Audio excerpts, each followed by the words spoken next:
Magandang hapon, narito po ang latest sa daigdig ng palakasan.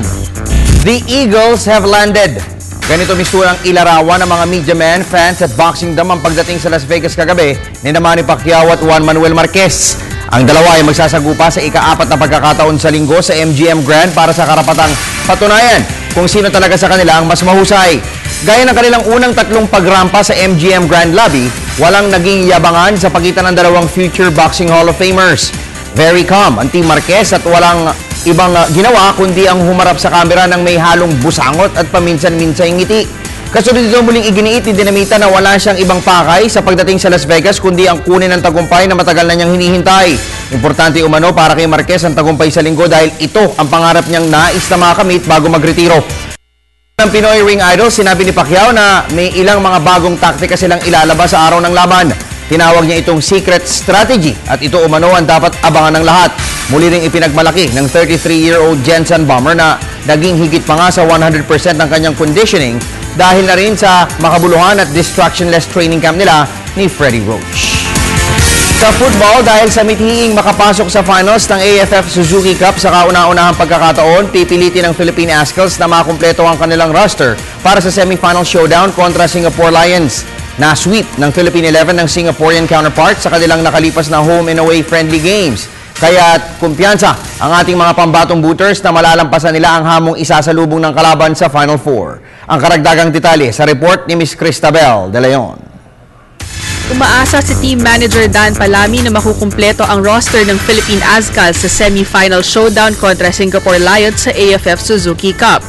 Sa panayam ng PTV Sports, sinabi ni Palami na hinihingi na nila ang permiso ng Indian Ball Club ni striker Angel Guirado at hinihintay na lamang umano nila ang tugon ng Copa. Ibinalita rin ni Palami na patuloy ang kanilang pakikipagnegosasyon para muling makuha ang serbisyo ni na defenders Dennis Cagara at Jerry Lucena. Naniniwala si Palami na malaki ang maitutulong ng 3 Phil Foreign booters sa mithiin ng Pilipinas na makapasok sa finals ng AFF Suzuki Cup sa kauna-unahang pagkakataon.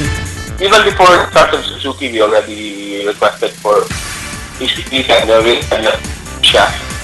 So there are players playing in other countries. Pero it's another round of negotiations and another round of pakiusap sa mga clubs na kung pwede i-release for the semifinals and hopefully for the final. And Angel, I'm sure, with his love for the country, will, as well as Dennis and Jerry, will really fight it with management na talagang payagan sila. Samantala, idinipensa naman ni Palami ang pagkuha nila ng mga Phil Foreign players para maging miyembro ng national squad. Kwento ni Palami, tinitiyak nila na may mga dugong Pinoy lamang ang pwedeng maglaro para sa ating koponan, hindi tulad ng ibang mga bansa na nagnanais ng mga banyagang manlalaro. Yun po ang pagkalabal tayo naman.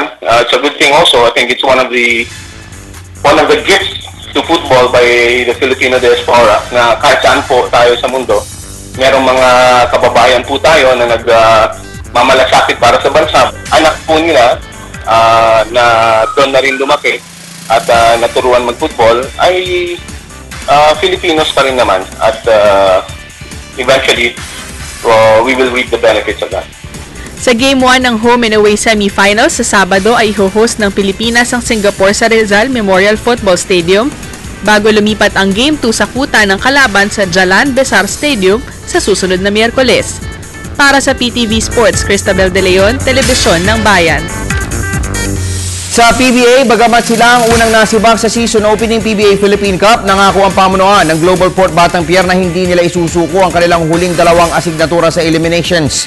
Bukas ay may crucial game versus Air 21 Express ang Mikey Romero franchise bago nila isala ang maiden conference campaign sa Biyernes katapat ng San Mig Coffee Mixers.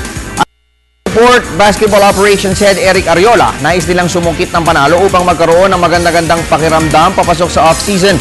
Naniniwala si Ariola na hindi ang kasalukuyang record na 1 win at 11 losses ang tunay na kapasidad ng kanilang team. Maging ang superstar ng Global Port na si Gary David ay nagbigay na rin ng paliwanag ukol sa transition period na pinagdaraan ng koponan. At ayon sa 34-year-old Dinalupihan Bataan Pride, dumaan din sa ganitong sitwasyon noong araw ang binuwag na Powerade Tigers bago naging hottest team noong nakaraang season. Kaya't buo ang kumpiyansa na makakabawi ang Batang Pier sa Commissioner's Cup sa paniniwala ni David. Siyempre, parang ngayon, gawal po na dahil alas bago yung management, bago yung team, bago yung mga player. Tapos si Coach Glenn, medyo hindi ba masyadong in-experience sa coaching job na, hindi pa gano'n na kasulita. Kaya medyo maraming naging problema. Siguro by next problem sa hanggang tumagal ang maayos din. So kumaga dati sa Powerade, dumaan na rin kayo dyan no? Oo, dumami kami yung sa power, pero nangayos din. Yes. We're still very for this season. After this conference, we'll evaluate everything. Tapos, uupuan namin nila Boss Mikey and ang coaches, the whole team, evaluate. And looking forward na tayo to next season. We're down to our last 2 games. Hopefully, makakuha pa rin tayo ng panalo.